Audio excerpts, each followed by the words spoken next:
ને એવું જો આપણે એવું કઈ પેલું રેકોર્ડિંગ ને એવું છે નહીં કે મારે કોઈ ઇન્ટ્રો નથી ને કોઈ એવું એક્ઝિટ વાળી લાઈન નથી. એટલે તને તો એવી આઈડિયા નહીં હોય કે આમાંથી કયો પાર્ટ પોડકાસ્ટમાં જશે ને કયો ક્યાંથી પોડકાસ્ટ ચાલુ થાય. મને આઈડિયા નથી. ઈચ્છા થશે ને ત્યાંથી કટ મૂકીને ચાલુ કરી દઈશ. આપણું જ છે ને ભાઈ. હા આપણું જ છે ને, આપણે જ સાંભળવાનું છીએ. યસ. વચ્ચે ડિસ્ટર્બન્સ આવે, કોઈનો ફોન મેસેજ આવે, ધેટ ઇઝ પરફેક્ટલી ઓકે. હા ફાઇન. એ એડિટ નહીં જ કરવામાં પર તો રિયલ લાગશે ને.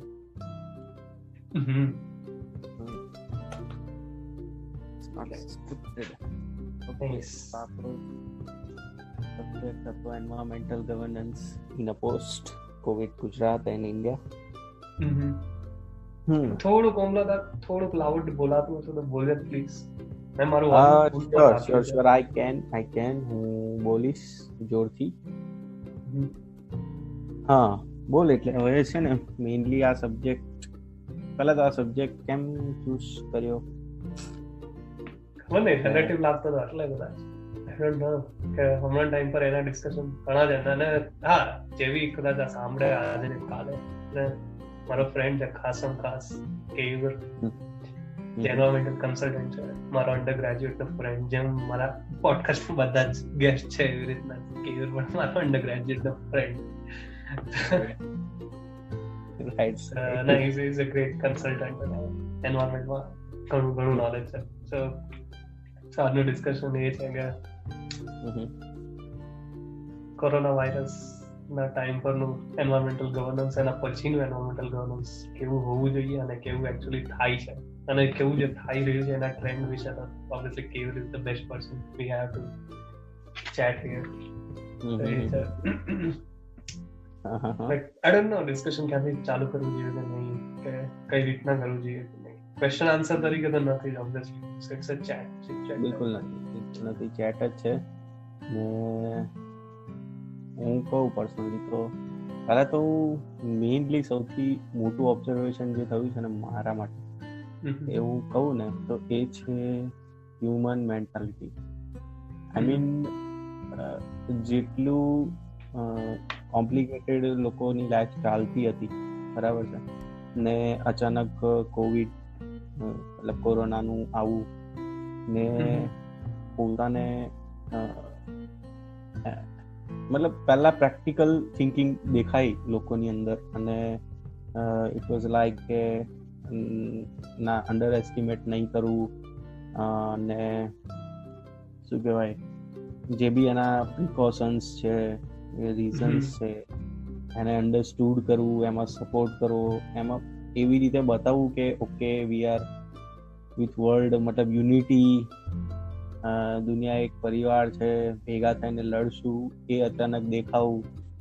ને પછી લોકડાઉન 1, 2, 3 ને 4 ને 4 લોકડાઉનના પત્તા સુધીમાં મતલબ ખાલી ને ખાલી કોરોનામાંથી કંઈક બચ્યું તો એ હતું લોકોના મોં પર માસ્ક, અધરવાઇઝ ફરીથી માણસ ત્યાંનો ત્યાં.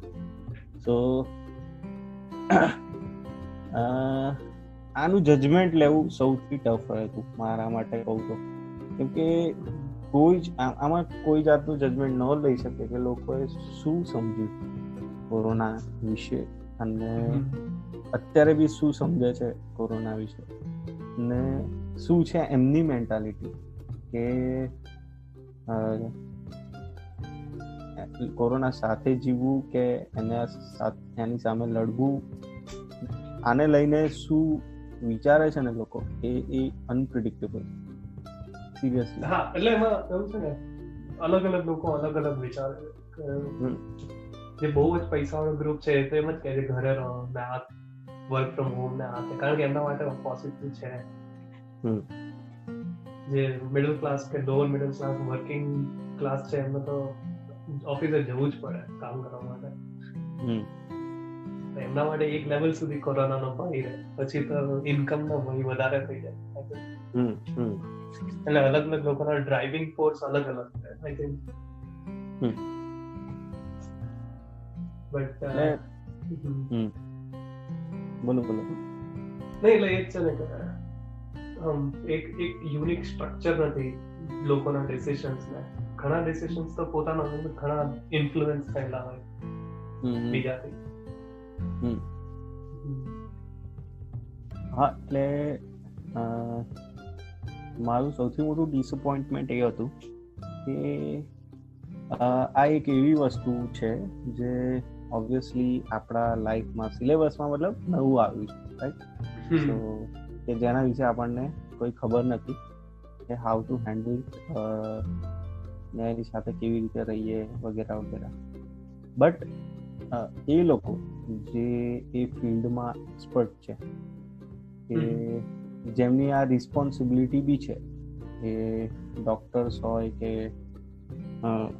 ખુદ ગવર્મેન્ટ હોય કે બીજા જે બી રિસ્પેક્ટિવ્સ આવતા હોય. સો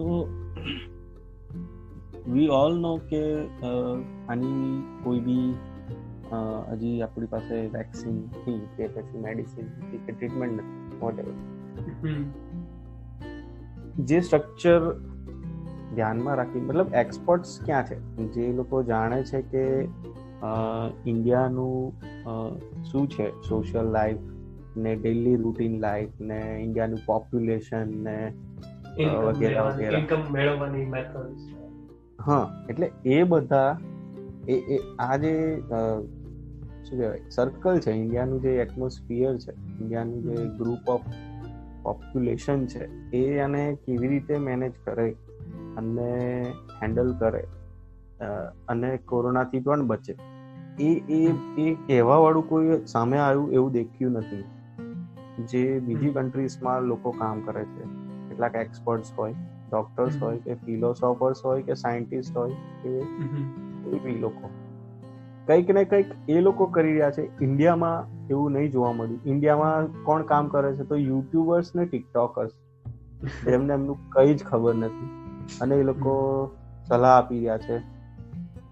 નો ડાઉટ એક રીતે ઇન્ડિયા બહુ મોટું પોપ્યુલેશન છે ને એજ્યુકેશન વાઇઝ બી અહીંયા એજ્યુકેટેડ લોકો છે જ. થોડુંક આપણી ઘણી મોટી વસ્તી એવી છે કે જે એટલી બધી પ્રેક્ટિકલ નથી, બટ સ્ટીલ પ્રેક્ટિકલ તો છે. અને જે રીતે જોવામાં આવે તો મેઇન કોરોનાનું ટાર્ગેટ સિટીઝ છે. ઓકે, એવું નથી કે ગામડાઓમાં છે ડેન્સિટી પ્રમાણે. હા, એકચ્યુઅલી જોવા જાય તો આ એન્ટર થયો છે હાઈલી એજ્યુકેટેડ પીપલ્સ. પ્લેનમાંથી આવ્યો છે ને? હા, પ્લેનમાંથી આવ્યો છે. તો એવું તો નથી કે કોઈ અભણ માણસ લઈને આવ્યો છે. તો એ લોકોને એટલું ખબર હોવી જોઈએ કે શું છે આ વસ્તુ. અને બહુ જ સિમ્પલ વસ્તુ હતી. જ્યારે કોરોના નવો સ્ટાર્ટ થયો ત્યારે બહુ જ બેઝિક વસ્તુ, જે મારા ખ્યાલથી 4 લોકડાઉન પત્યા ને ત્યારે બી લોકો એટલી જ સલાહ આપતા હતા કે સોશિયલ ડિસ્ટન્સિંગ કરો, માસ્ક પહેરો, હાથ વારંવાર ધુઓ. અને મારા ખ્યાલથી એ બેઝિક નોલેજ બહુ જ ઇનફ હતું આને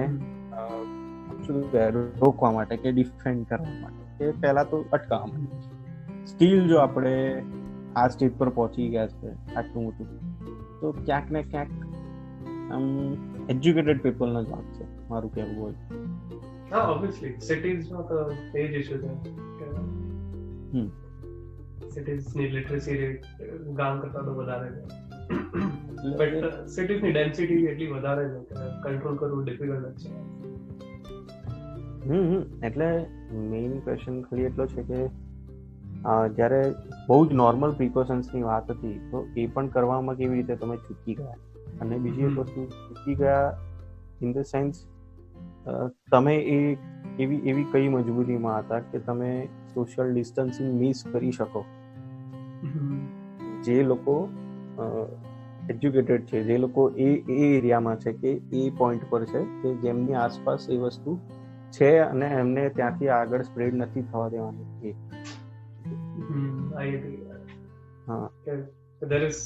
કંઈક તો રહી ગયું છે, બટ જાણીને રહી ગયું છે. હા, મારો પોઈન્ટ એ છે કે ભૂલથી નથી, જાણીને રહી ગયું છે એમ. અને હવે તમે એક્સપેક્ટ કરો કે બાકીના લોકો સમજે, કે જે લોકો ગરીબ છે એ લોકો સમજે, કે અનએજ્યુકેટેડ છે એ લોકો સમજે, તો પોઈન્ટ ખોટો છે. હવે તમે લોકડાઉન ઓપન કરો, પછી તમે બસ ને બધું ટ્રાન્સપોર્ટ ને બધું શરૂ કરો, અને પછી અંદર બેસવા વાળા લોકો, બસની અંદર સફર તો હવે એ લોકો નથી કરવાના જે પ્લેનમાં કરતા હતા. હવે તમે એ લોકોને પાસે એક્સપેક્ટ કરો છો કે તમે સોશિયલ ડિસ્ટન્સિંગ મેન્ટેન કરો ને આને ફેલાવવાની જો આ છે પોઈન્ટ. એટલે તમારા હાથમાં હતું, તમે નહીં કરી શકે, બીજા પાસે એક્સપેક્ટ કરવાની શરૂઆત કેવી રીતે કરો છો?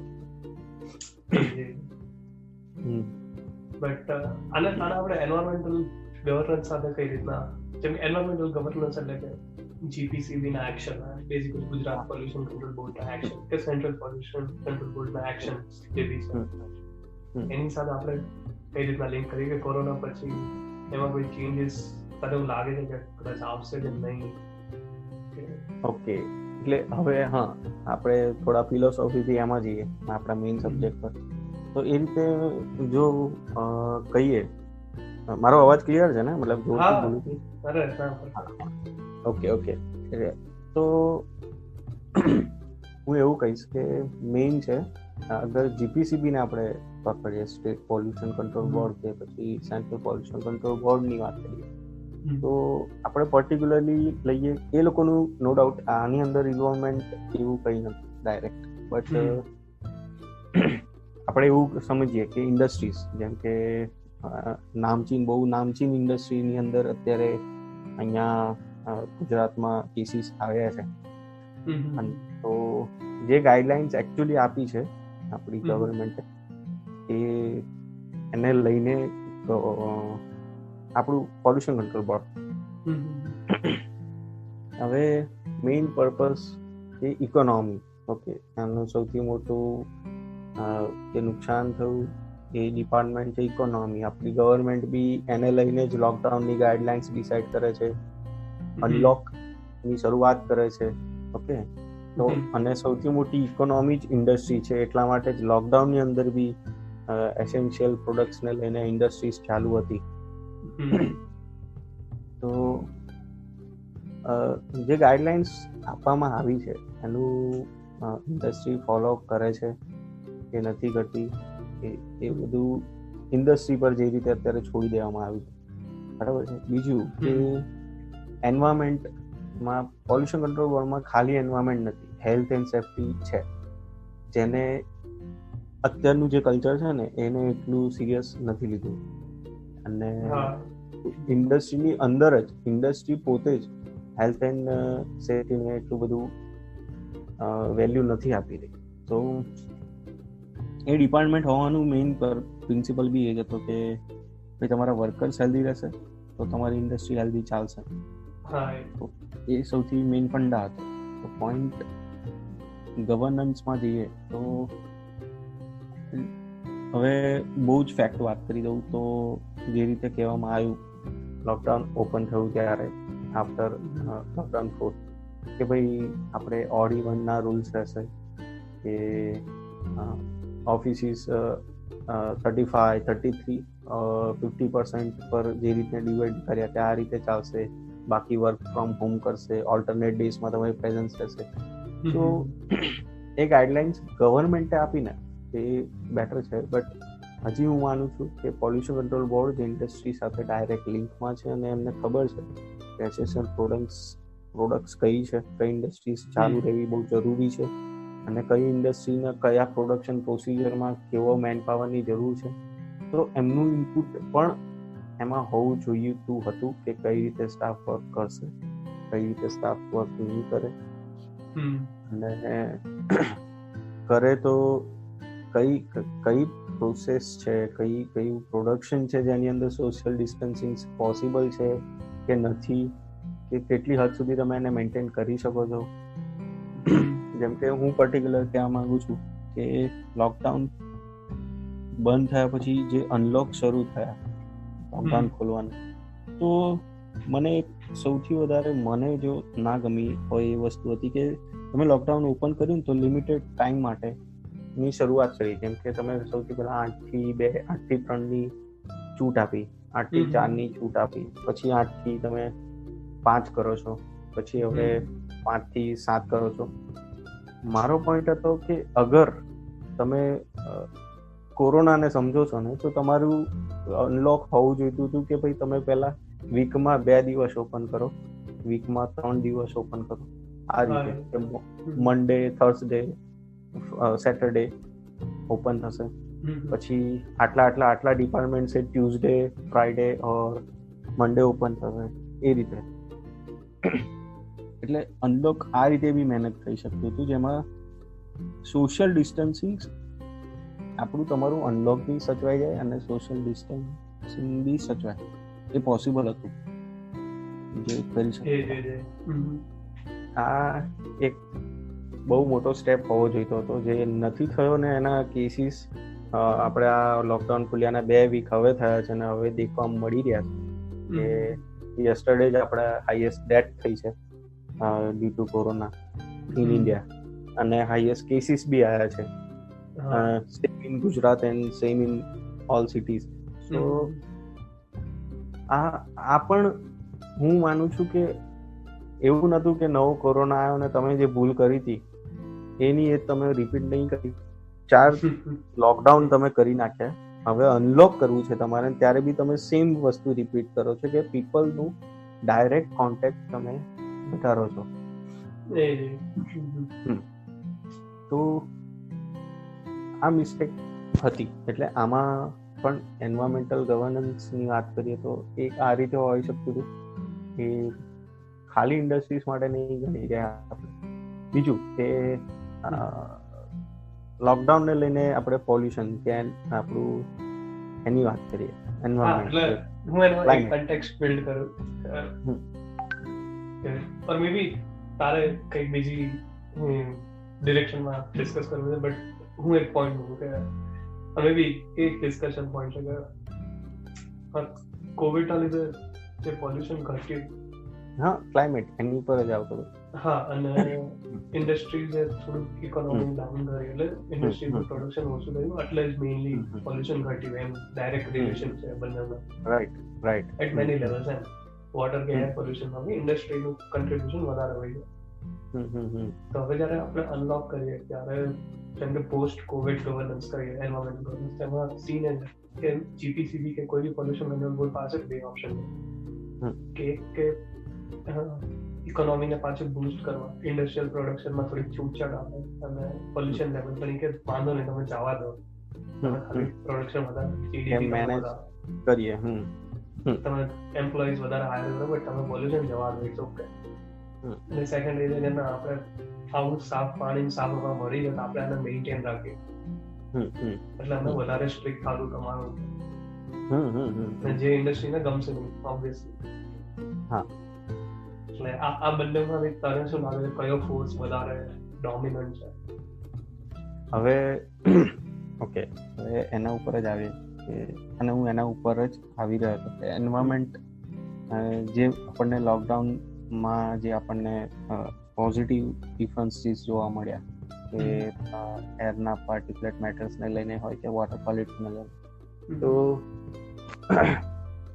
હવે ઓફિશિયલી જોવા જઈએ ને તો પર્ટિક્યુલર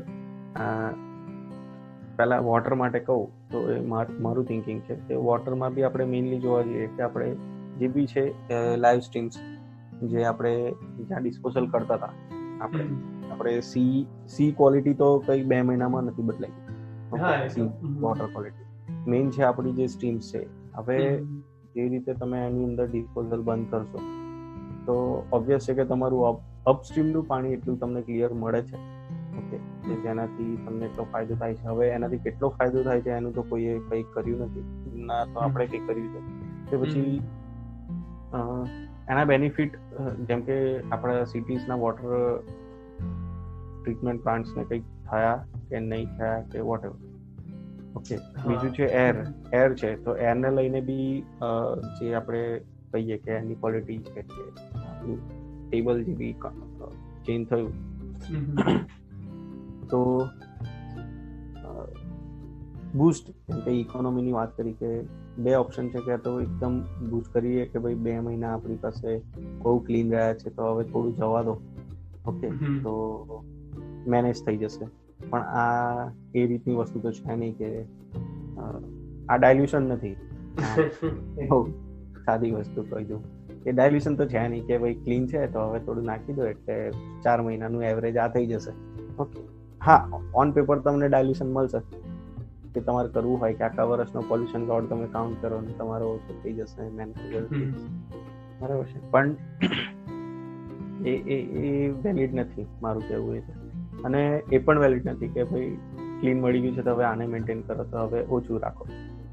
પોઈન્ટ એ છે કે આપણે ફરીથી એ લાઈન પર પહોંચીએ. હવે વસ્તુ એ છે કે આપણને ડિફરન્સ જોવા મળ્યો છે કે પછી એવું કહી શકાય કે આપણે એ સ્ટડી પર વર્ક કરવું જોઈએ કે જે ઓલરેડી આપણી રનિંગ કન્ડિશનમાં આપણને આ લોડ મળતો હતો અને આપણી કન્ડિશન આવ 0 થઈને આપણને આટલું ક્લેરિટી મળી છે, તો એ જે બંનેનો ડિફરન્સ છે ને એનું સ્ટડી આપણે ડેફિનેટલી કરવો જોઈએ કે આ છે સ્ટેજ. તો વોટ અબાઉટ ફ્યુચર અપકમિંગ ઇન્ડસ્ટ્રીઝને તમે જે પરમિશન આપો છો, આ તો પછી તમે નેક્સ્ટ તમારા જે નવા નોર્મ્સ ડિસાઇડ કરો છો એના માટે એ સ્ટડી જરૂરી છે. આપણે જે બી તમે નવી ગાઈડલાઇન્સ આપશો પોલ્યુશનને લઈને કે હા, રિસેન્ટલી કંઈક વાંચ્યું હતું, હવે બહુ ડિટેલમાં તો મને બી નથી ખ્યાલ કે એવી રીતે પ્લાન કરે છે કે જેવી રીતે કહેવાય ને કે એક ઇન્ડસ્ટ્રીનું આપણે જેમ કે પર્ટિક્યુલર વાત કરીએ સ્ટેક એમિશન છે, તો સ્ટેક એમિશનના અત્યારે આપણે નોર્મ્સ ચાલે છે 150, 150. તો જે ઇન્ડસ્ટ્રી છે એ બધાની માટે સેમ છે, પણ હવે કેટલીક ઇન્ડસ્ટ્રી એવું છે કે ભારે ભરખમ એપીસીએમ લગાવીને અને એન્વાયરમેન્ટ ફ્રેન્ડલી એ લોકો એમિશન 150 જે એસપીએમ છે એનું બિલો 50 કરે છે, બિલો 50. ઓકે, તો એ બેનિફિટ કરે છે એન્વાયરમેન્ટને. અને કેટલીક ઇન્ડસ્ટ્રી એવી છે કે જે બહુ જ ભારે ભરખમ એપીસીએમ લગાવીને ખર્ચો કરીને એક્ઝેક્ટલી 150 થી નીચે લાવી દે છે, કેમ કે એમનો લોડ જ એ રીતે છે કે કોઈ બી સિરામિક ઇન્ડસ્ટ્રી હોય કે પાવર પ્લાન્ટ હોય કે સમથિંગ વોટેવર, રાઈટ. તો હવે એવી રીતનું કંઈક એમનું હતું કે જે પેલી ઇન્ડસ્ટ્રી છે કે જે ઓલરેડી બિલો 50 કરે છે, એની પાસે એટલો લોડ નથી, તો એ જે ગેપ છે 100 એસપીએમ ની, એ બેનિફિટ ઓલી ઇન્ડસ્ટ્રીને મળે એઝ અ ક્રેડિટ. હા, કે એની લિમિટ એને 250 ની આપો અને પેલી ઇન્ડસ્ટ્રીને એની લિમિટ 50 ની આપો. તો આ એક કોન્સેપ્ટ છે કે આ એક વસ્તુ છે સ્ટડી કરવા લાયક કે તમે એની પર વર્ક કરી શકો. આવું જ સેમ વસ્તુ આ લોકડાઉનમાં જે આપણે અત્યારે ડિસ્કસ કરીએ છીએ ક્લાઇમેટને લઈને, એ મને આ ઇન્ડસ્ટ્રી ટુ ઇન્ડસ્ટ્રીની વાત હતી, મને સિટી ટુ સિટી માટે લાગ્યું કે તમે એ બી જુઓ કે કઈ સિટીમાં કેટલી ઇન્ડસ્ટ્રીઝ છે, તો એ સિટીઝને લઈને તમે એન્વાયરમેન્ટનો લોડ કાઉન્ટ કરો, તમે એન્વાયરમેન્ટ કે તમે કઈ બી કરી લો, તમારી એ સિટી એટલું પોલ્યુશન કરશે અને કરશે, એમિશન કરશે તો કરશે, તો એને પર્ટિક્યુલર એને એટલા નોર્મ્સ આપો. અને તમારે એની અંદર ડીપલી જવું હોય તો તમે પર્ટિક્યુલર એસ્ટેટને ઇન્ડસ્ટ્રીઝને પણ એ વસ્તુ આપી શકો છો.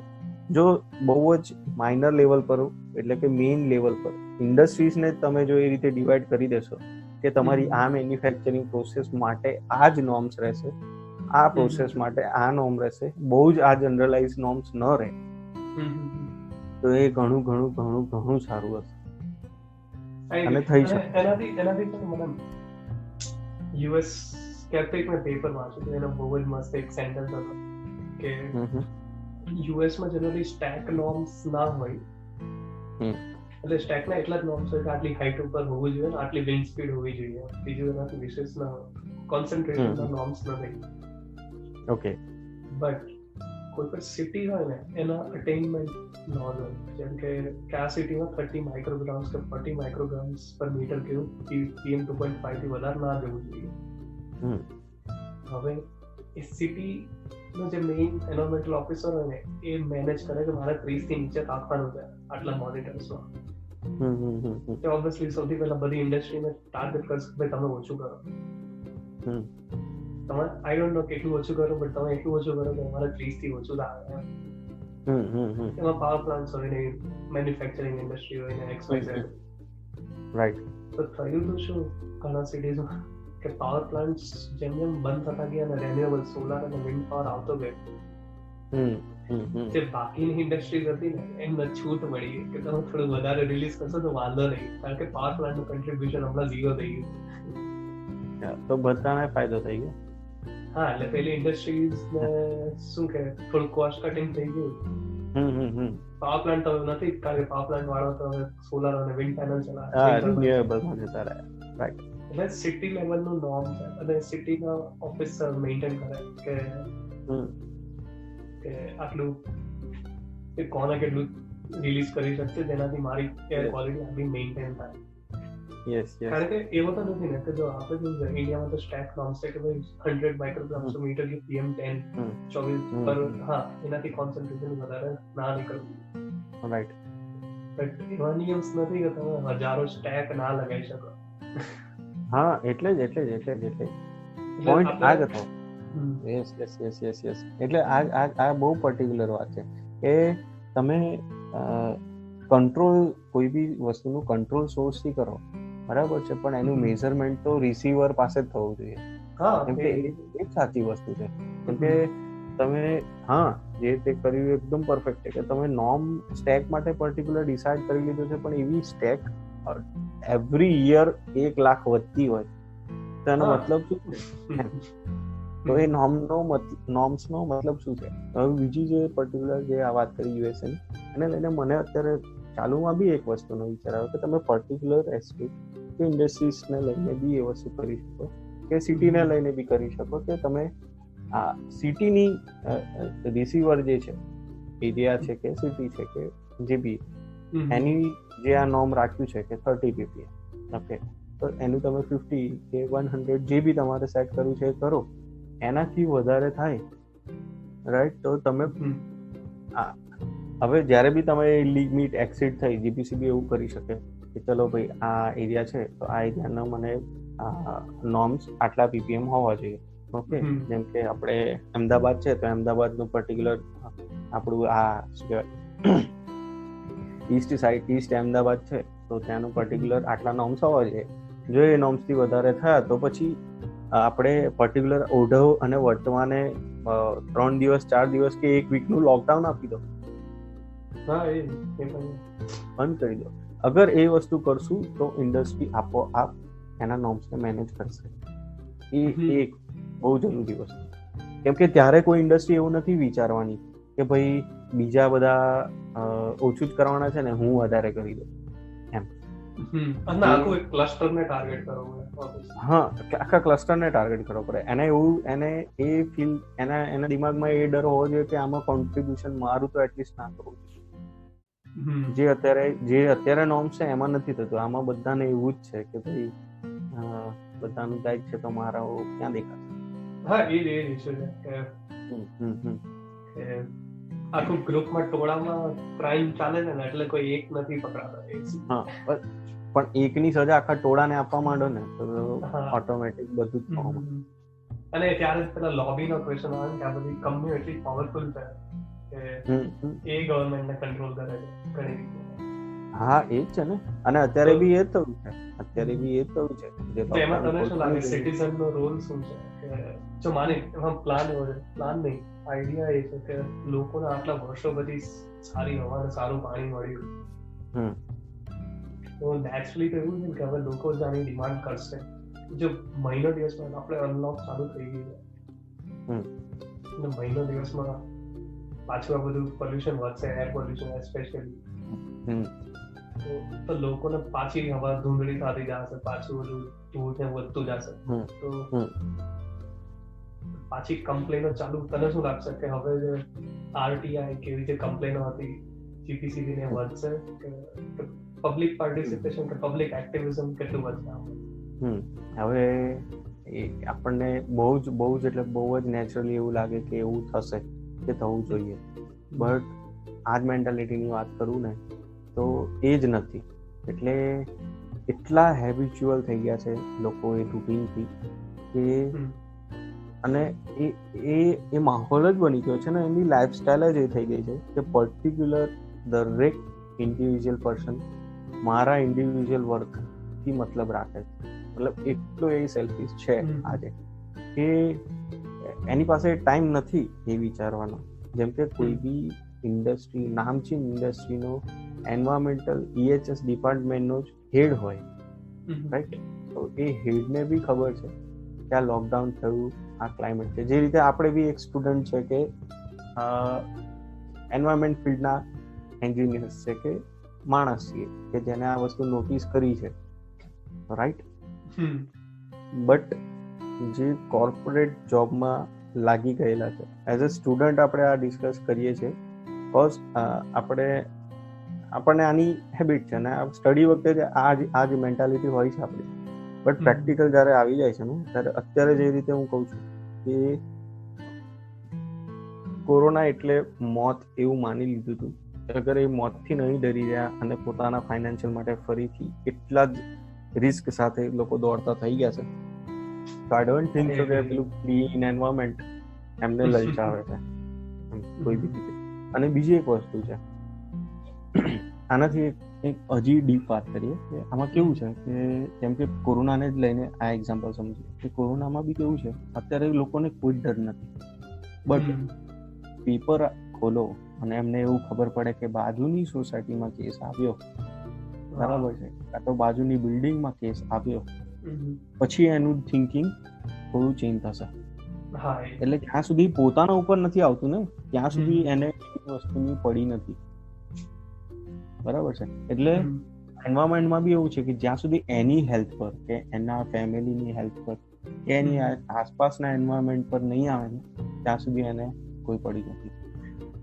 બટ આમાં એ છે ને કે એન્વાયરમેન્ટલ પોલ્યુશન ધીમે ધીમે ઇફેક્ટ કરે, રાઈટ? જેમ કે પાણીમાં લેડ હોય કે લેડની કોન્સન્ટ્રેશન વધે તો માણસ કદાચ બાળકના માનસિક ગ્રોથ ઉપર ઇફેક્ટ કરે. યસ, બટ એ તો સ્લો પ્રોસેસ છે. બિફોર કે તમને ખબર પડે એક જનરેશન જતી જાય.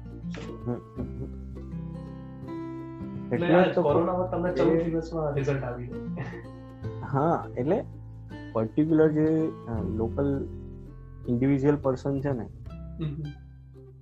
એને રિસ્પોન્સિબલ બનાવવા કરતા પહેલા જે ઓથોરિટીઝ છે એ રિસ્પોન્સિબલ નહીં થાય ને તો તમે પર્સન પાસે એક્સપેક્ટેશન ન કરો અને પર્સનને સમજાવવાની બી કોશિશ ન કરો. હું તો એમ કહું છું કેમ કે એના માટે એ લાયેબલ પર્સન નથી. જે ઓથોરિટીઝ છે એ એને કેલ્ક્યુલેટ નહીં કરે કેમ કે તો એ ઓથોરિટી છે, એ તો એની રિસ્પોન્સિબિલિટી એ પોતે કેલ્ક્યુલેટ નહીં કરે, એ પોતે જ એ વસ્તુને સમજાવી નહીં શકે ટુ ધ ઇન્ડિવિજ્યુઅલ પર્સન.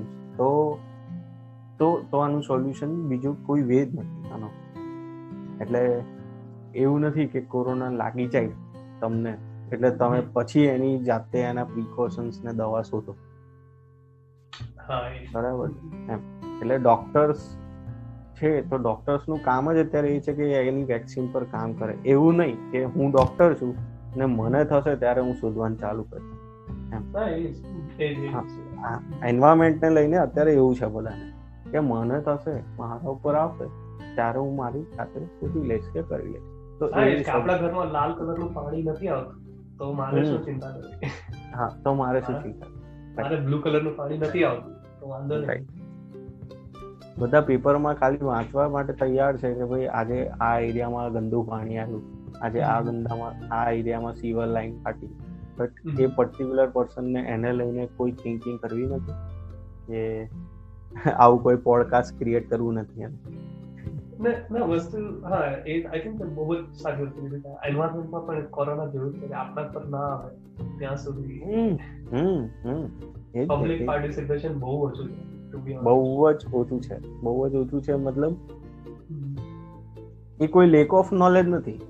એવું નથી કે એમને નોલેજ નથી, કે એવું નથી કે એમને ખબર નથી કે એનો સબ્જેક્ટ નથી. આ કોઈ એટલો ટેકનિકલ સબ્જેક્ટ નહીં, ડોક્ટરને જ ઓપરેશન આવડે એવું તો છે જ નહીં. બહુ નોર્મલ અને જીકે વસ્તુ છે, એ બહુ સામાન્ય છે. હા, કંટ્રોલ કેવી રીતે કરવું એની માટે લોકો સ્ટડી કરે છે, એની માટે ભણે છે. કેવી રીતે થાય છે એ તો બધાને એટલીસ્ટ ખબર જ છે કેમ કે બહુ જનરલ તો બી એ કંટ્રોલ ન થતું તો બહુ દૂરની વાત છે. કેમ કે બહુ નાની વસ્તુ છે. આજે આપણે આટલા વર્ષો પછી પ્લાસ્ટિક વેસ્ટને લઈને બી રૂલ્સ બનાવીને ફોલો કરીએ છીએ, એક સિસ્ટમ બનાવી છે કલેક્શનની, હેન્ડલિંગની, ડિસ્પોઝલની, અને કોણ લાયબિલિટીઝ લેશે અને કોણ કેટલા પૈસા આપશે રૂલ 2016 નો બની ગયો છે, 2020 ચાલે છે અને હજી બી ઇમ્પ્લિમેન્ટેશન કમ્પ્લીટ નથી થયા. તો એટલી એ વસ્તુ પર નથી થયા તો પછી આપણે એર વોટર ને ત્યાં જઈને કોઈ મતલબ જ નહીં. I agree. ખબર નહીં યાર, એન્વાયરમેન્ટલ ગવર્નન્સમાં public participation is a big, કારણ કે જો સ્ટેક હોલ્ડર્સ એક વર્ડ છે, તને આઈડિયા હોય હા જ તો સ્ટેક હોલ્ડર જે ચોખ્ખી હવા છે, જે ચોખ્ખું પાણી છે, એના સ્ટેક હોલ્ડર કોણ છે? તો પબ્લિક જ છે ને મેઇન. તો પબ્લિક જ છે. ગવર્મેન્ટ છે અને ઇન્ડસ્ટ્રીઝ છે અને જે લોકલ કોમ્યુનિટીઝ છે. યસ મારું બી એ છે. આપણે આમાં ફંડ્સમાં ઇન્વેસ્ટ કર્યું હોય, શેર્સ લીધા હોય, બરાબર છે, તો આપણે શેર બજારને કેટલું નોટિસ કરતા હોઈએ છીએ કે કેટલું અપ ગયું, કેટલું ડાઉન ગયું, બરાબર છે. તો એન્વાયરમેન્ટલ કન્ડિશન્સ બી તમારી લાઈફના શેર્સ જ છે. તમારી I think this is a very good point.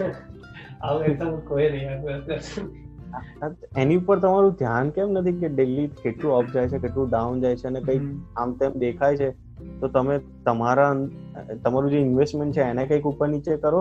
Otherwise કે તમે એની ઓથોરિટીઝ છે એને જઈને, કે જે કંપનીમાં તમે ઇન્વેસ્ટ કર્યું છે, મતલબ કે તમે જે ગવર્મેન્ટ કે ઓથોરિટીઝને ઇન્વેસ્ટ સોંપેલું છે આ વસ્તુ, એને જઈને તમે સવાલ પૂછો કે વોટ ઇઝ હેપનિંગ. આ કલ્ચર નથી.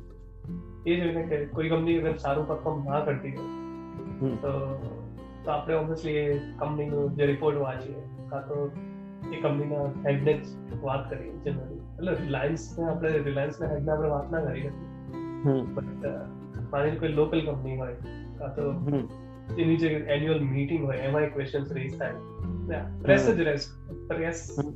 એ જ પ્રેસ કોન્ફરન્સમાં જે ક્વેશ્ચન રેઝ થાય કે તમે કેમ સારું પરફોર્મ નહીં કરતા, તમે પૈસા રોકેલા છે. તો કંપનીઝ પણ અકાઉન્ટેબલ રહે છે, ખબર છે ઘણા લેવલ્સ પર, પણ ગવર્મેન્ટ નહીં રહેતી અકાઉન્ટેબલ. બસ આવું જ છે.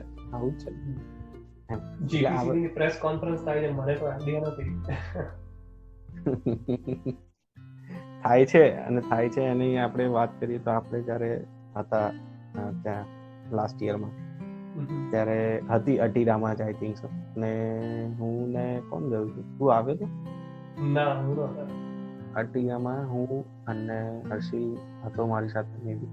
તો અમે લોકો ત્યાં ગયા હતા. ત્યાંનું તને બહુ જ મસ્ત વસ્તુ કહું કે ત્યારે મેમ્બર સેક્રેટરી હાર્દિકભાઈ હતા. ઓકે, તો એમને સૌથી મેઇન એ વસ્તુ રાખી હતી, એ નવા જ બન્યા હતા એટલે મેઇનલી રાખ્યું હતું, અને મેઇનલી હતું વટવાના એસોસિએશનને લઈને. અને આપણી જેવા કેટલાક સ્ટુડન્ટ હતા જઈને બેસ્યા હતા, કેમ કે ઓપન હતું.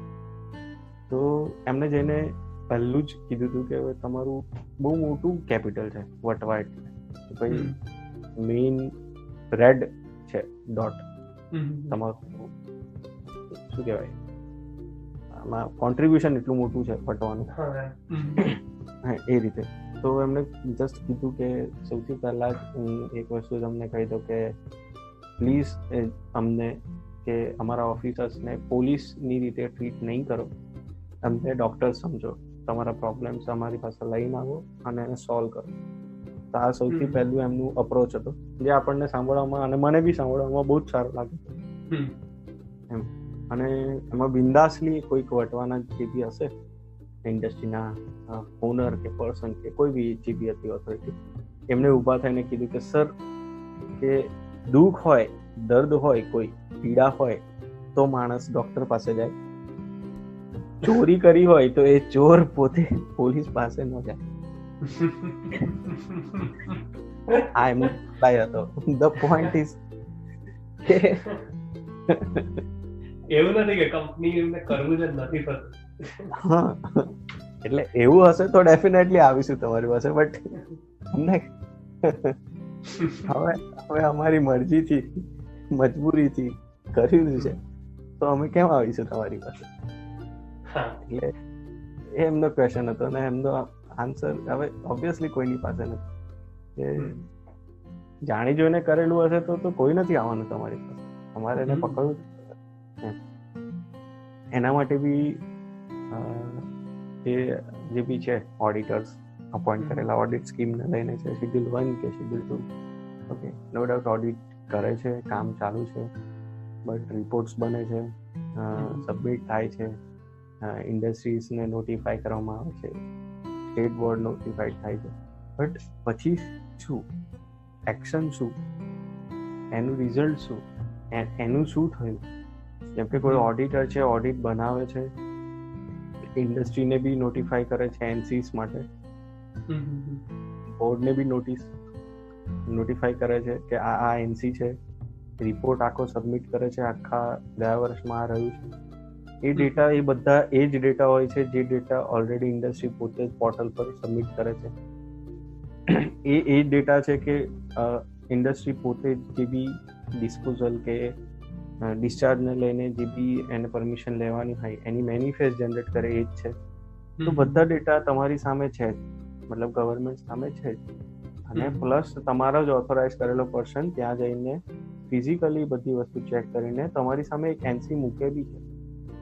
પછી એનું શું થાય છે ના, તો પછી મારા ખ્યાલથી એક વસ્તુ જે એડ કરવાની છે એ જ છે કે બોર્ડ જે બી ઓડિટર એનસી અપડેટ કરે છે ને, એ પછી એનસી નું શું થયું ને એની નોટિફિકેશન્સ ઓડિટર્સ પાસે જવી જોઈએ, ત્યાં સુધી એ ક્લિયર ન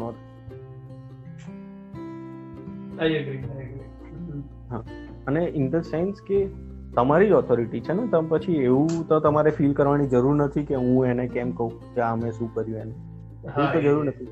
એ એનસી તમારી સુધી ઓડિટર લઈને આવ્યા છે, તો તમે એ ઓડિટ એ એનસી ને ઓનલાઈન મૂકો, તમે એનું સ્ટેટસ જોયો, ઓડિટર એને તમે શું ફોલોઅપ લીધું છે ત્યાં રાખો, ઓડિટર એને જોઈ શકશે. હું તો એવું કહું છું કે ક્વેરી સોલ્વ થઈ ગયા પછી બી એ જ ઓડિટરને જ ઓથોરિટી આપો કે તમે ત્યાં જઈને જોઈ લો કે સોલ્વ થઈ છે કે નહીં, અને પછી એ જ ઓનલાઈન ક્વેરીને ઓકે કરશે કે ભાઈ ઓકે કમ્પ્લાયન્સ, પછી એ ક્લોઝ થશે. તમે ત્યાં સુધી નહીં રાખો તો પછી આખી ઓડિટ સ્કીમનો બી કોઈ મતલબ. બીજું, એ પર્ટિક્યુલર એનસીને તમે રિવ્યુ કરો છો અને એ એનસી ત્યાં આગળ હાઇલાઇટ થાય છે કે ભાઈ આ એનસી જનરેટ થઈ છે, તો એની સાથે તમારી બી જેમ કે તમે ખુદ બોર્ડ તમે કોઈને સોકોસ નોટિસ કે ક્લોઝર આપીને જાઓ છો, તો એટલી ક્લેરિટીથી અને સ્ટ્રિક્ટલી તમે એની અંદર વેલિડિટી લખી દો છો કે you have to answer in 15 days or 13 days or 180 days. Okay, તો ક્વેરી જનરેટ થયા પછી બી રિસોલ્વિંગ નો ક્લિયર તમે ડેડલાઇન કેમ નથી આપતા? ઓકે, બીજું કેવું છે ખબર છે કે એક બહુ આ લોકો બી રમતા થઈ ગયા છે. આપણે કેવું લર્નિંગ લાયસન્સ લઈએ ગાડીનું અને 6 મહિનાની વેલિડિટી હોય, એટલે તમે એ લર્નિંગ લાયસન્સ લઈને તમે ગાડી રોડ પર લઈને ફરી શકો. અને એનું બેનિફિટ શું છે કે ભાઈ તમારું કંઈક થશે તો તમારી પાસે લર્નિંગ લાયસન્સ છે તો તમને એટલા મતલબ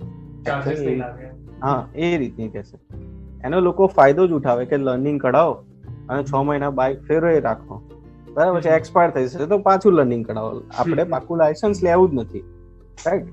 તો આ રીતનું બી ઇન્ડસ્ટ્રી કરે છે કે એનઓસી લો, કંપની ચલાવો, સીસીએ જઈશું તો કમ્પ્લાયન્સ આવશે, તો એન્ટ્રી આવશે. એનઓસી લો, 5 વર્ષની લો, 10 વર્ષની લો કે 2 વર્ષની મળશે, ચલાવો, એનઓસી રિન્યુ કરો, ચલાવો, એનઓસી રિન્યુ કરો, અને એનઓસી પર બી ઇન્ડસ્ટ્રી ચાલે. તો લોકોનું આટલા બી સ્માર્ટ છે. તો અગર તમે એ વસ્તુ ઓબ્ઝર્વ કરો છો, જોઈ શકો છો, એના માટે શું છે અત્યારે રૂલ કે જ્યારે બી એવું કોઈ પકડાય, બરાબર છે, કે જેને સીસીએ નથી લીધી ને એનસી ચાલુ છે, કાં તો ભાઈ કેટલાક એવા છે કે જે એનઓસી બી નથી લેતા ને ઇન્ડસ્ટ્રી ચાલુ છે, તો એની માટે શું છે કે ભાઈ જેટલા ટાઈમથી તમારી ઇન્ડસ્ટ્રી એનઓસી વગર ચાલુ છે એની તમે લેટ ફી ભરી દો, એન્ડ ધેટ્સ ઇટ. અને લેટ ફી તો મોટી કંપનીઝ માટે ચડાવવામાં આવે છે. તો એટલે ફી લઈ લેવાથી જે વસ્તુ મતલબ પેપર પર નથી અને થઈ છે એન્વાયરમેન્ટને, એ સોલ્વ કેવી રીતે થશે? હા, ને ફી જીટીસી બી લેવા કરતા તો જે લોકોને ઇફેક્ટ થયો છે, જે લોકોએ ખરાબ હવા લીધી છે, એમને કમ્પન્સેશન મળવું જોઈએ. બીજું, ઇન્ડસ્ટ્રીના નોર્મ્સ ગાઈડલાઇન્સ છે તમારા 500 મીટરની અંદર રેસિડેન્સ ના હોવું જોઈએ, રિવર ના હોવી જોઈએ, ટેમ્પલ ના હોવું જોઈએ, હેરિટેજ ના હોવું જોઈએ, બરાબર છે, કોઈ સેન્ચ્યુરી ના હોવી જોઈએ. Okay, what about the residential projects?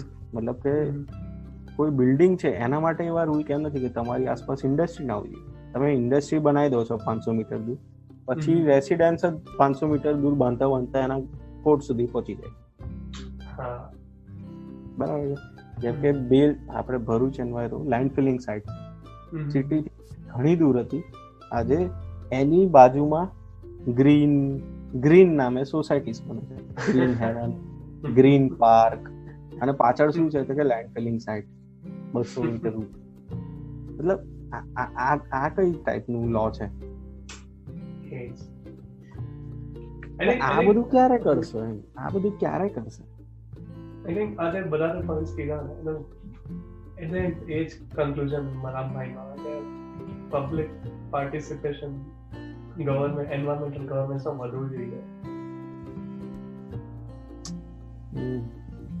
અને એ ક્યારે વધશે? જ્યારે આપણે જેટલી બને એટલી વધારે પબ્લિકને એજ્યુકેટ કરશું કે તમારી પાસે પાવર્સ છે, તમે આ વસ્તુ કરી શકો.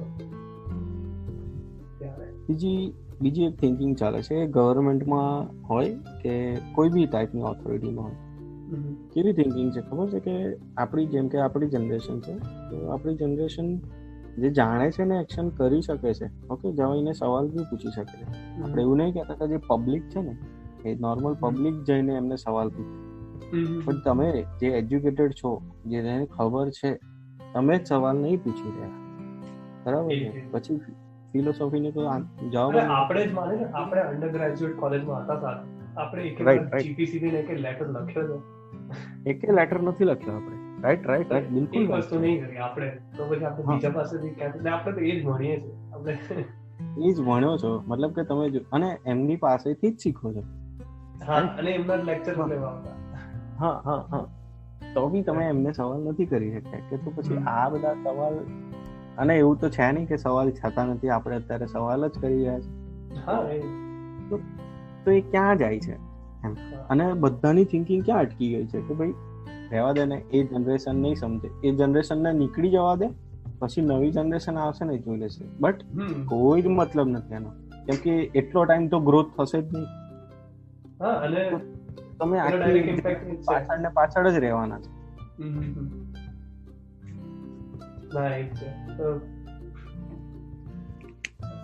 આપણે પાર્ટિસિપેશન હશે નોંધું કર્યું કે આપણે શું અમદાવાદમાં રહેતા હતા, જ્યાં આપણે એવા એરિયામાં રહેતા હતા જ્યાં હવા બહુ જ ચોખ્ખી હતી, ગ્રીન એરિયા હતો આખો.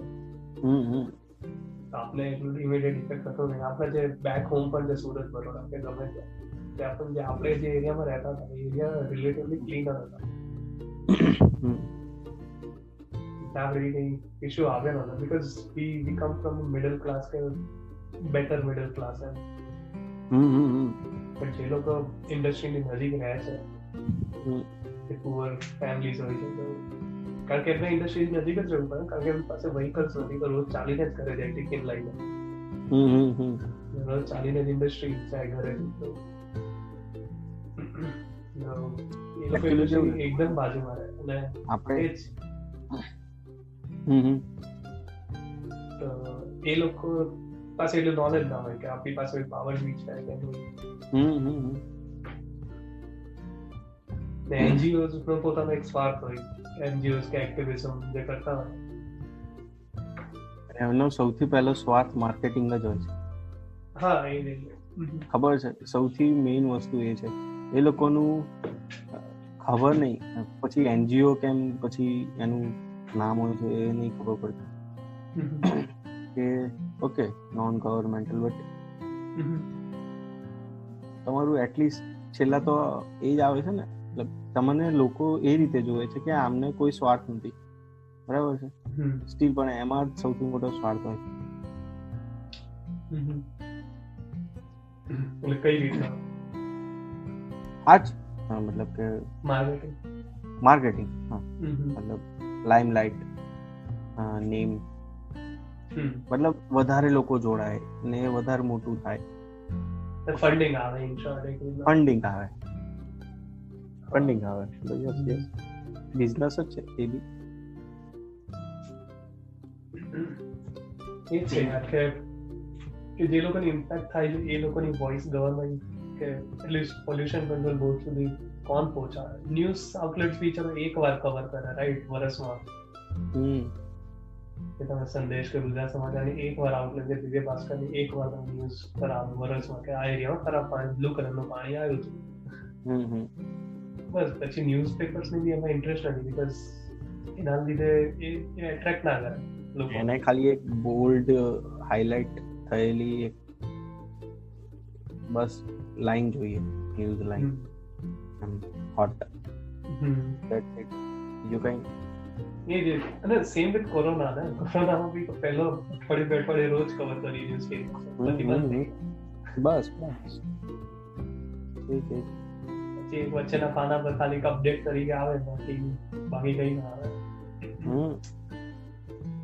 લોકડાઉનમાં તું જો ને, આટલી મોટી કન્ટ્રી છે ઇન્ડિયા, લોકડાઉનમાં શું કર્યું છે આપણે? તો એક તો પહેલા 2 લોકડાઉનમાં ભેગા મળીને રામાયણ જોયું છે લોકો, કુકિંગ કરતા શીખ્યું છે, બરાબર છે.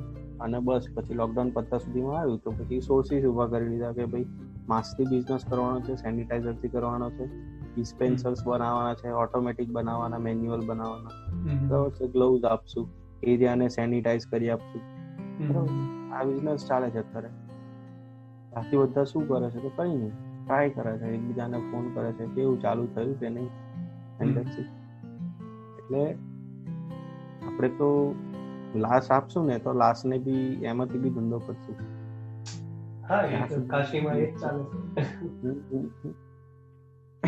બીજું શું છે ખબર છે મને?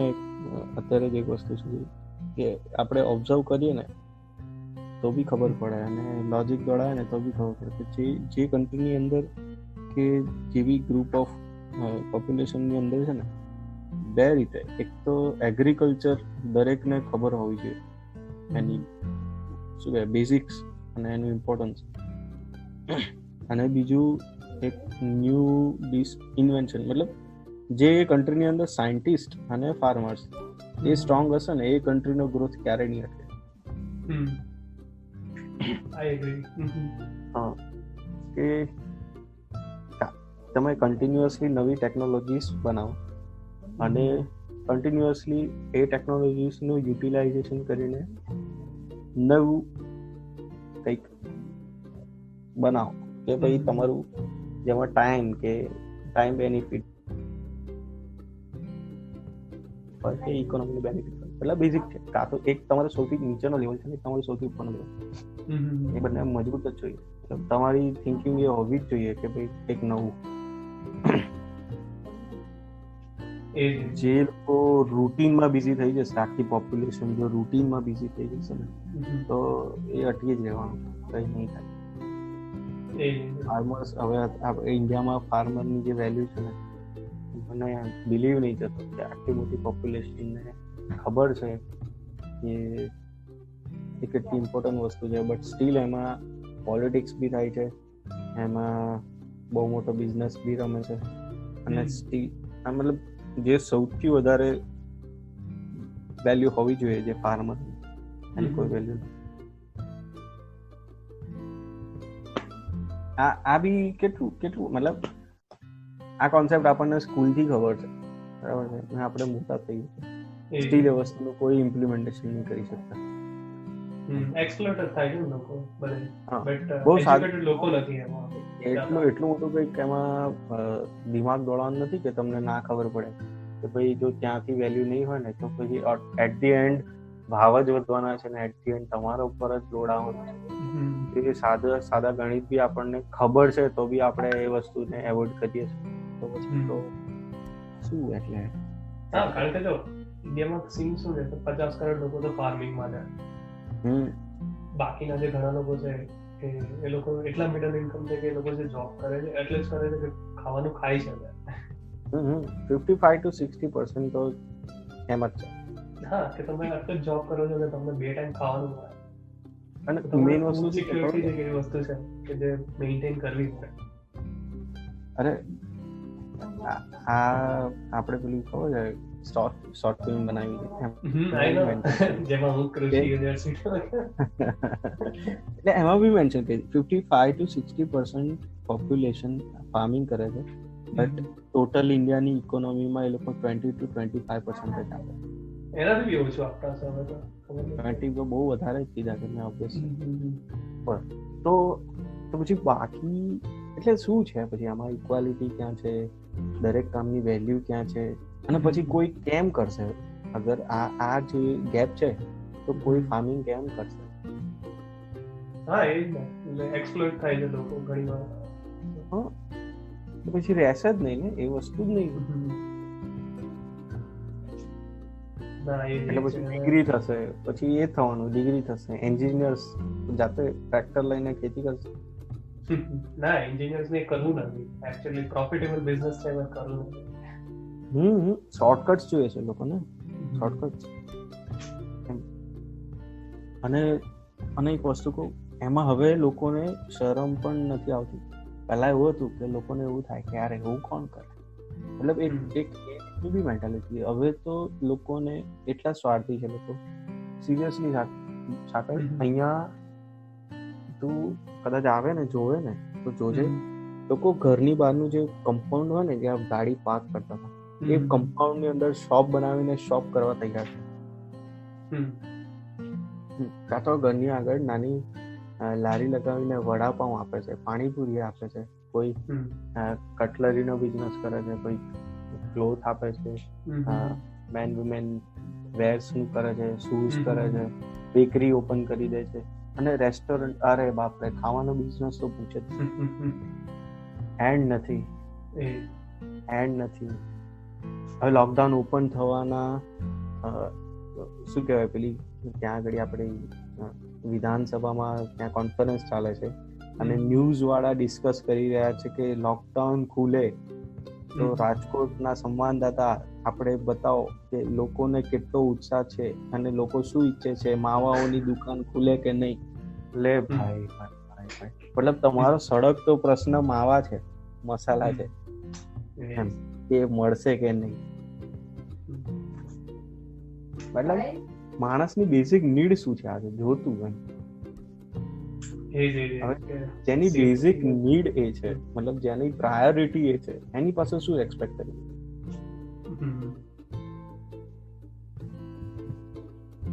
લોકડાઉન ની અંદર 5 રૂપિયાની વિમલ 70 રૂપિયામાં લોકો લેતા, બરાબર છે. 10 રૂપિયાની બુધાલાલ 150 રૂપિયા, અને લોકો લે છે. હવે તો ઇન્ડિયાને ગરીબ કહેવાય જ નહીં પછી. જ્યારે ઇન્કમ તમારી બંધ છે, બરાબર છે, અને તમારો જે પેલો ખર્ચો હોય ને, પેલો ખર્ચો જે આપણે હિસાબમાં એટલે લખતા હોય કે નેક્સ્ટ મંથમાં એ નહીં કરીએ, એ તમારે ચાલુ રાખવો છે. તો એ કઈ પ્રાયોરિટીમાં છે?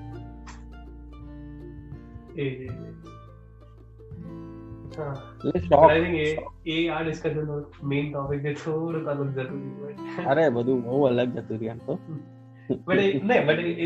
ફ્રેન્ડ સાથે વાત કરો તો એક ટોપિક પર ના હોય તો છેલ્લે તો સારું. એકચ્યુઅલી શું છે ખબર છે, આપણે ટોપિક છોડી દીધો ને આપણે સબ્જેક્ટ છોડી દીધો ને એક્ઝામ્પલ્સ બી આઉટ ઓફ છે, રાઈટ. બટ મેઇન શું આપણે ડિસ્કસ કરી રહ્યા હતા, આપણે જે ડિસ્કસ કરીએ છીએ ને સબ્જેક્ટ તો એ જ છે.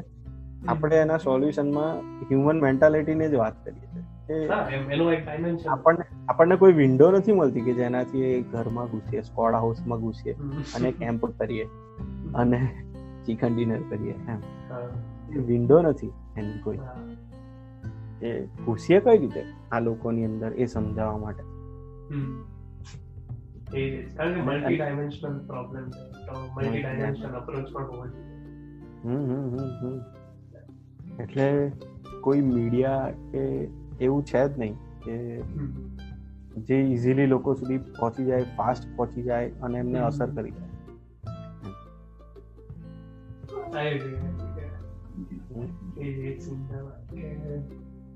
અને એના લીધે જ પછી આપણે બી છેલ્લા એ જ કરી દઈએ છીએ, નેક્સ્ટ જનરેશનને જોઈ લેશું. હા, આપણે એવું છે કે જો આપણા ફ્રેન્ડ્સ કેમ જીપીસીબી માં હમણાં ઘૂસ્યા છે પેલા, આપણી બેચના. તો આપણે એવું ઈચ્છીએ કે એ લોકો જયારે સિનિયર પોસ્ટ ઉપર આવશે તો એ લોકો સારું કરશે, બટ ત્યાં સુધી 30 વર્ષની જનરેશન આખી ડૂબી જશે. એનું શું? અને બીજું શું છે ખબર છે, આપણે જે જનરેશન પર ભરોસો કરીને આ મૂકીએ છે એ જનરેશન બી કરંટ જનરેશન થી ટ્રેન થાય. હા, અગર એમની અંદર એ સ્પાર્ક હશે ને તો એ એમના પેલી કરંટ જનરેશન ને જવાન રાહ નહીં જોવે. એ તો અત્યારે બી એમને ઓપોઝ કરી શકે જો એમને કઈ બદલાવ લાવો છે તો. અને ગમે તે કરી લો, ઓથોરિટીઝ તો એક્શન માટે જ છે, બાકી જે એડપ્શન છે ને એ તો પર્ટિક્યુલર બેઝિક લેવલ પર દરેક પીપલ એક ઇન્ડિવિજ્યુઅલ પર્સન જ છે. અને આપણે જ એડપ્ટ કરવાનું છે ને, કે ભાઈ પાણી ખરાબ થશે તો આપણે બોટલ મંગાવવાનું ચાલુ કરશું. બસ બીજું એનાથી વિશેષતા આપણે કઈ નહીં કરીએ. બટ એવું નહીં કરતા કે પાણી ખરાબ થાય એની પહેલા જ આપણે બહુ આપણી ગ્રીપ ગવર્મેન્ટ ઉપર સારી રાખીએ. એટલે એવું થઈ ગયું કે ગવર્મેન્ટ લોકોથી નથી ડરતી. અરે મારો અત્યારે આ લોકડાઉન ને લઈને મેઇન સવાલ આ જ હતો કે લોકડાઉન ઓપન થયા ને તો સન્ડે હતો ને સાંજે 7 વાગે ડિક્લેર થયું કે ઓકે લોકડાઉન ઓપન કરશું. અને મંડે એની ગાઈડલાઇન્સ આવશે, તો મંડે ગાઈડલાઇન્સ આવશે ને પછી આપણે ડિસાઈડ કરશું કે કેવી રીતે ખોલવાનું છે. બરાબર. બટ સાંજે 7 વાગે કહી દીધું ને મંડે બધા રસ્તા પર. બરાબર, બધા રસ્તા પર ઇન ધ સેન્સ વિધાઉટ એની કોઈ બી મતલબ એ જ નહીં, મતલબ કોઈ ગાઈડલાઈન ફોલો કોઈ ફોલો નહીં કરવાનું. બરાબર છે. તો પોઈન્ટ કે પર્ટિક્યુલર એ પર્સન છે એને એ મતલબ એ ઘરે બેસીને એને બી વિચારવાની કોશિશ નહીં કરી કે આ વસ્તુ આ સિરિયસ હતી તો બી સરકાર ઓપન કરે છે તો આમાં સરકારનો બી કઈ સ્વાર્થ નહીં હોય ને, કાં તો આપણું જ કંઈક નુકસાન નથી ને. મતલબ એને એ કરવાનો બી ટાઈમ નથી, એવું નથી કરવું.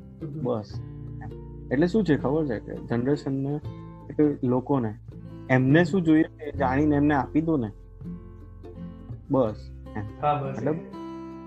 મતલબ લોકડાઉન બી એમને એટલે અમલ કર્યું કેમ કે એમને જોઈતું હતું. એમને 2 મહિનાનો બ્રેક ગવર્મેન્ટના રૂલ થી મળ્યો ને એટલે જ લીધો. એ બહુ ક્લિયર છે. હવે જે લોકોને બેનિફિટ થયો ને એ લોકો એક્સેપ્ટ કર્યું.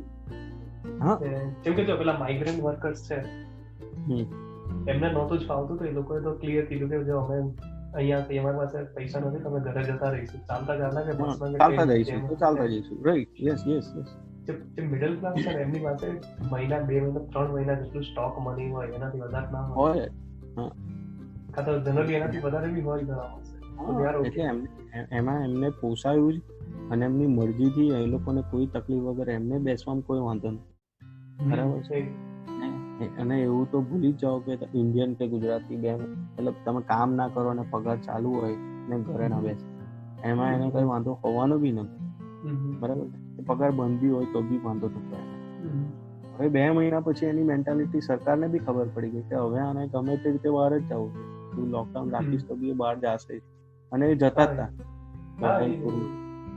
તો એ બી ખબર પડી ગઈ. તો લોકડાઉન રાખીને એની રિસ્પોન્સિબિલિટી આપણે લઈએ એના કરતા તું આત્મનિર્ભર બન, એ આપણા મોદી સાહેબ બરાબર છે. અને ખોલ દો અને કરો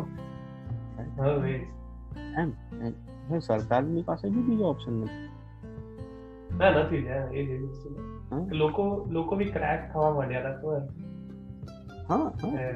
મહિનો દિવસ લોકો ઘરે 2 મહિના પછી એનાથી પછી તો લોકો એમ બી બહાર નીકળતા હતા. ગવર્મેન્ટ કીધું વાંધો નહીં નીકળો.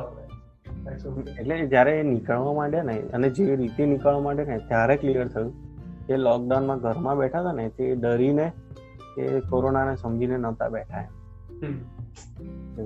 Because they were okay with it.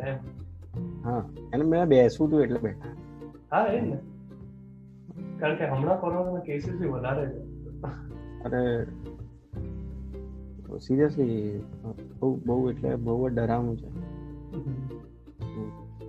જે લોકો સિરિયસલી એને સમજે છે ને, તમે નોટ કરો ને તો તમને ખબર પડે કે ખાલી મેક્સિમમ 15 મિનિટ માટે જ્યારે તમે ઘરેથી નીકળો ને તમારા કોઈ બી પર્ટિક્યુલર પ્લેસ પર પહોંચો ને ત્યાં એટલું ખાલી પોતાને કહીને નીકળવાનું કે હું ખાલી પોતાના ઉપર ફોકસ કરીશ કે હું શું શું કરું, તો ખબર પડે કે કેટલી જગ્યાએ આપણે હાથ અડાઈએ છીએ, કે ક્યાં ઊભા રહીએ છીએ, કે ક્યાં અનનોન પ્લેસ પાસે કોન્ટેક્ટમાં આવીએ છીએ, એ નોટિસ કરો તો ખબર પડે.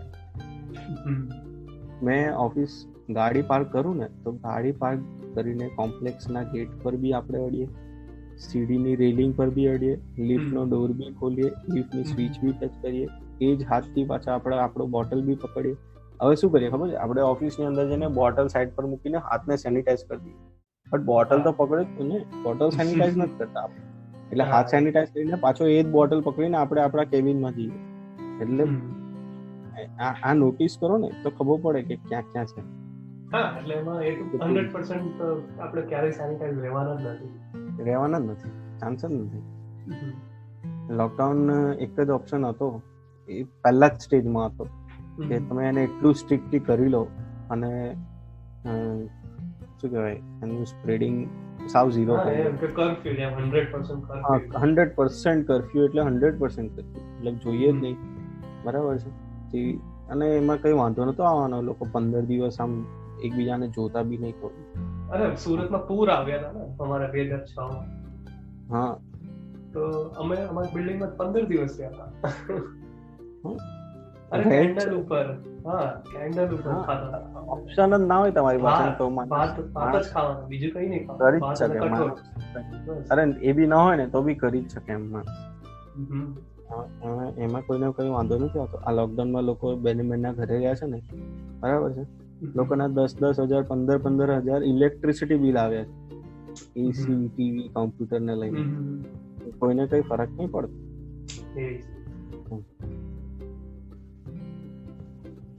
એ ચીજ છે ને, લોકોની પ્રાયોરિટી બહુ જ ખબર ને, લોકો બી એમ જ છે ને કે આપણે કરશું તેમ થશે.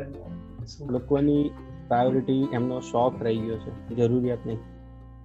હા, બસ એ આ છે શોખ પહેલા, જરૂરિયાત તો થશે. ચલાવી લે છે એકચ્યુઅલી, જે જરૂરિયાત છે ને એને ચલાવી લે છે. મતલબ એક ટાઈમ તમને ખાવાનું નહીં મળે ને તો ચલાવી લેશે, પણ શોખ ના જવો જોઈએ, એ તો પૂરો કરવાનો. આ છે. પછી એની પાસે તમે રિસ્પોન્સિબિલિટી એક્સેપ્ટ ન કરો. આમાં ગરીબ લોકો તો ક્વેશ્ચન જ નથી, કે આપણે વાત કરીએ મિડલ ક્લાસ લોકોની, કે જેમ મિડલ ક્લાસ કેમ બધા એન્જોય કરતા હતા બિલ્ડિંગમાં. યસ કોરોના વગર બધાને ચાલવા નીકળ્યું છે સવારે. મિડલ ક્લાસની જ વાત છે. અને એકચ્યુઅલી ખબર, રિસ્પોન્સિબલ પર્સન ત્યારે મિડલ ક્લાસ જ છે. કેમ કે એના એ કેમ છે ખબર છે, એના જ હાથમાં છે કે એને ત્યાંથી ઉપર જવું છે કે પાછું નીચે. ટેરેસ વાળો તો નીચે જોવાનો નથી, અને નીચે વાળો ટેરેસ નું વિચારી શકવાનો નથી. એ બહુ બધો ફર્સ્ટ સેકન્ડ ફ્લોર નું વિચાર છે. જે વચ્ચેના ફ્લોરમાં છે ને એમને એની રિસ્પોન્સિબિલિટી છે કે કાં તો ટેરેસ સુધી જઈ શકે છે, કાં તો એ નીચે ગ્રાઉન્ડ ફ્લોર પહોંચી શકે. અને એ જ લોકો સૌથી વધારે છે. હા, આઈ થિંક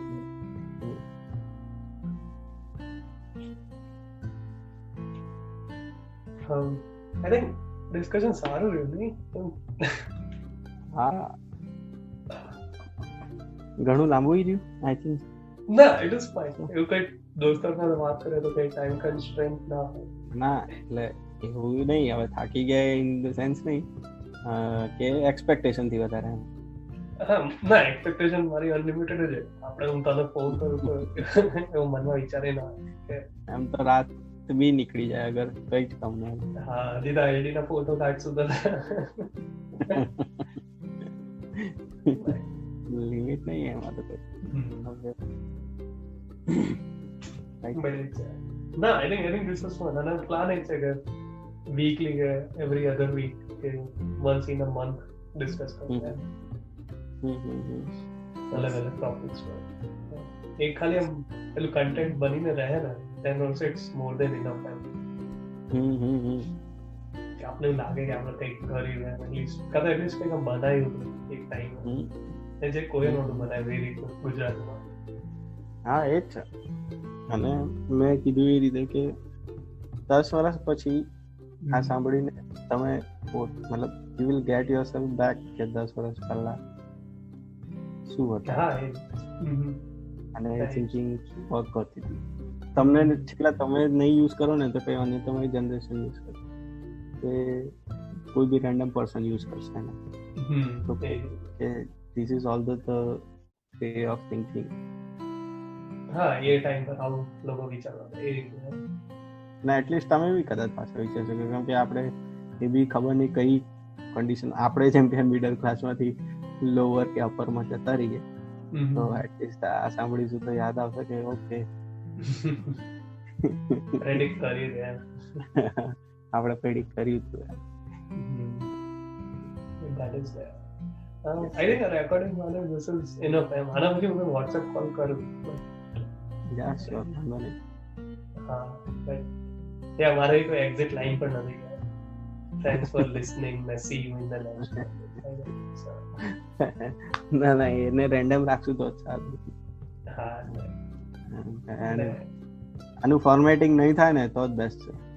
હા, એવું કઈ એ જ નથી ફોર્મેટિંગ કઈ જરૂર છે જ નહીં. તમે ફ્રેન્ડ સાથે વાત કરવા બેઠા હોય તો ફોર્મેટ નક્કી કરીને ના બેસો, હોય જ નહીં કોઈ ફોર્મેટ હોય. બહુ તો છેલ્લા તમે યો એવું કહી દો, કોઈ ગર્લ નહીં, ઓનલી બોય.